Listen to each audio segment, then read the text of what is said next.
GT Countdown Top 10 8-bit games. Let's go back to the 80s, where the arcades were dead and the 8-bit era exploded. With no internet, tips and tricks were bought with milk money and bartered for copied homework. Multiplayer didn't need an Ethernet adapter, just a couch. And maybe, just maybe, a Game Genie would let you beat Battletoads. With the hindsight of a hawk, GameTrailers has found the following cartridges worthy of the best of the 8-bit era, based on more than killer sprites and commandeering use of a D-pad, but also on their innovation, technical breakthroughs, and historical relevance in the annals of video game history. So be assured we have separated the best bits from what bites. So strap on the Velcro shoes, put on that members-only jacket, the GT Countdown is going retro.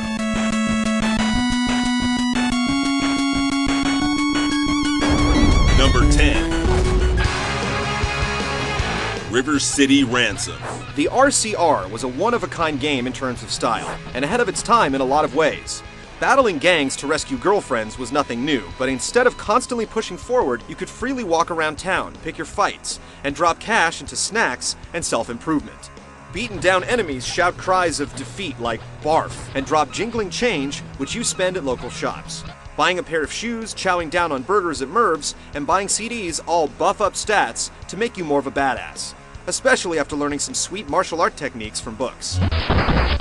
The game is best played with a friend so that you can beat up enemies with your partner. Literally. Number 9. Castlevania 3, Dracula's Curse. Long before gamers had access to railguns, rocket launchers, and sniper rifles, there were only two weapons to live by, a whip and a stash of hearts. With diverging level branches, a haunting soundtrack, and spooky visuals, this excursion into Transylvania was not only one of the most impressive and action-packed, but also one of the most innovative.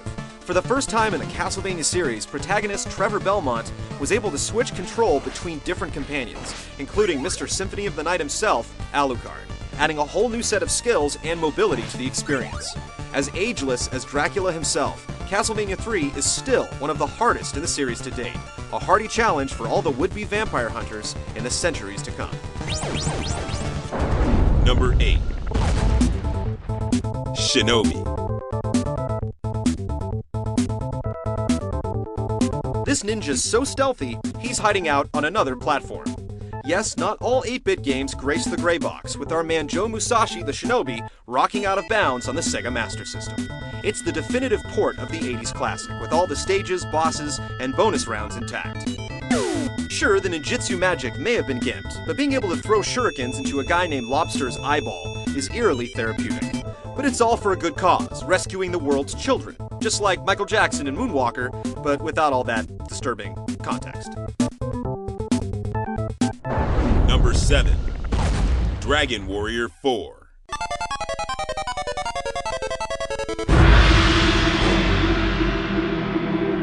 Nearly a year after Final Fantasy II captured gamers on the new Super NES, RPG fans found themselves returning to their 8-bit system for this deep and engaging tale.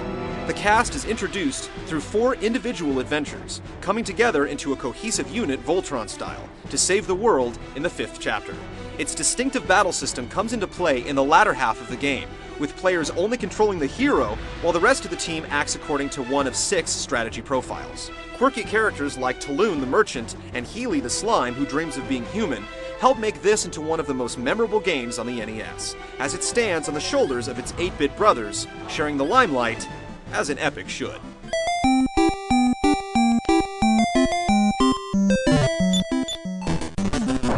Number 6.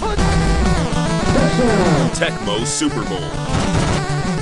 Sports games have benefited the most from advances in technology, but there were a few champions of the 8-bit era. Blades of Steel was the best representation of hockey up to that point, and Double Dribble brought the excitement of round ball to consoles in style. But Tecmo Super Bowl is hands down the most realistic sports game of the era. As the first football game to include all the real NFL players and teams, the ability to save your full season stats, and scarily realistic player ratings, it was a taste of things to come. With 8 plays to choose from, it was also a game that anyone with an interest in the sport could pick up and be competitive almost immediately. If only the same thing could be said of today's sports games. Number 5. Mike Tyson's Punch-Out!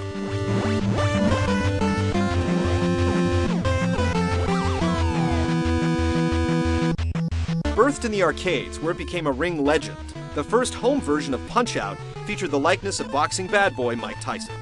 Pattern memorization and timing were the hallmarks of great Punch-Out arcade players, and the requirements were the same for the home version. Featuring reworked iterations of the arcade pugilists to create a meatier game, making it all the way through the massive string of opponents, only to face off against the near impossible Tyson, is a gaming accomplishment that's still revered to this day. Few 8-bit games had as much personality, and there hasn't been another console boxing game to sell as well since.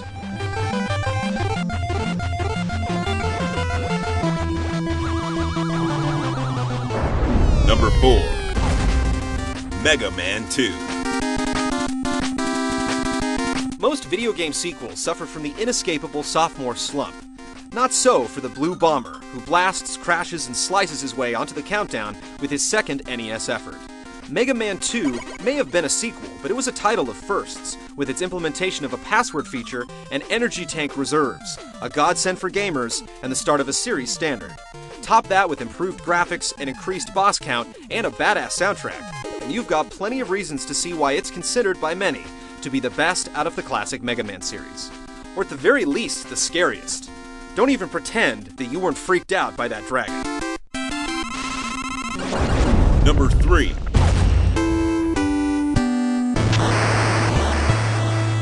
Contra.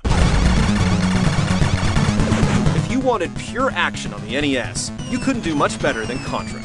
Countless gamers can remember the opening jungle level and the awesome spreader, the apex of the 8-bit arms race, saturating the screen with a wide arc of glowing red death marbles.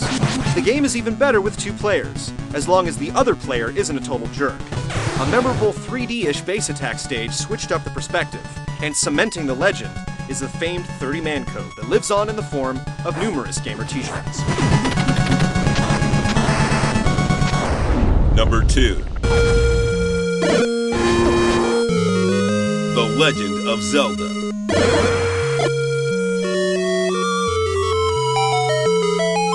In a time when most games took place on a single screen or moved straight from left to right, The Legend of Zelda dropped players into a vast open world with only scattered clues on what to do next. When would-be adventurers finally found their way into a dungeon, they were then confronted with mazes full of locked doors, false walls, brutal bosses, and hopefully a Triforce piece. The items found within are often the keys needed to progress farther in the game, whether they're used to cross a river or burn a bush hiding a monstrous dungeon. The Legend of Zelda is a true classic that has spawned an enduring line of sequels and influenced countless other games. And who can forget the triumphant overworld theme?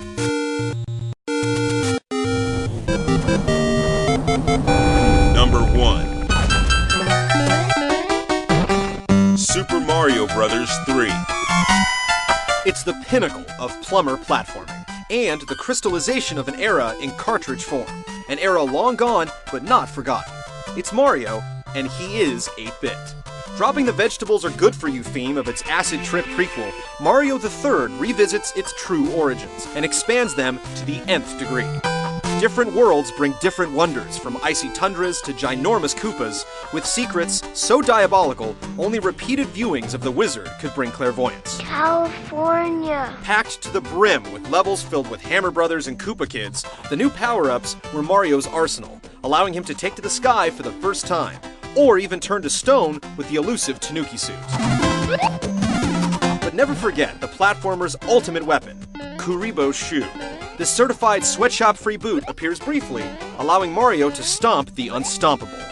It's just a small touch, but the kind that cinches this Italian stallion another top slot.